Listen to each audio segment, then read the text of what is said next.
Does voter fraud exist? I don't know for certain. Are you an expert in voter fraud? No, I'm not.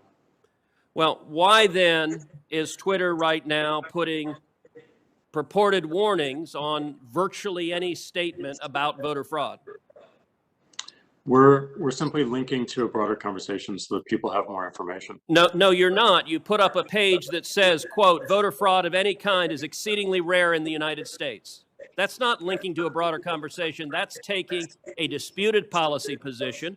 And you're a publisher when you're doing that. You're entitled to take a policy position, but you don't get to pretend you're not a publisher and get a special benefit under Section 230 as a result.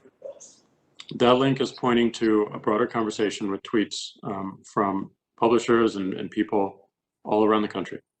Mr. Dorsey, would the following statement violate Twitter's policies? Quote, absentee ballots remain the largest source of potential voter fraud.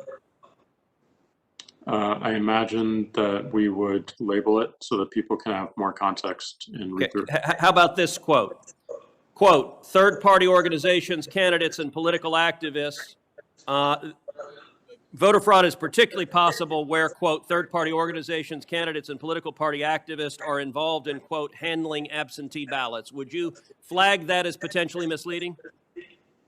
I don't know the specifics of how we might enforce that, but I imagine a lot of these would have a label pointing people to a bigger conversation. Well, you're right. You would label them because you've taken the political position right now that voter fraud doesn't exist. I would note both of those quotes come from the Carter-Baker Commission on Federal Election Reform. That is Democratic President Jimmy Carter and former Secretary of State James Baker, and Twitter's position is essentially voter fraud does not exist. Are you aware that just 2 weeks ago in the state of Texas, a woman was charged with 134 counts of election fraud? Are you aware of that?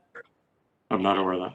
If I tweeted that statement with a link to the indictment, would you put a warning on it that says, well, the Democratic Party position right now is voter fraud doesn't exist?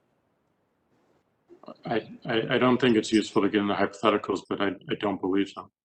You don't believe so? Well, we're going to test that because I'm going to tweet that and we'll see what you put on it.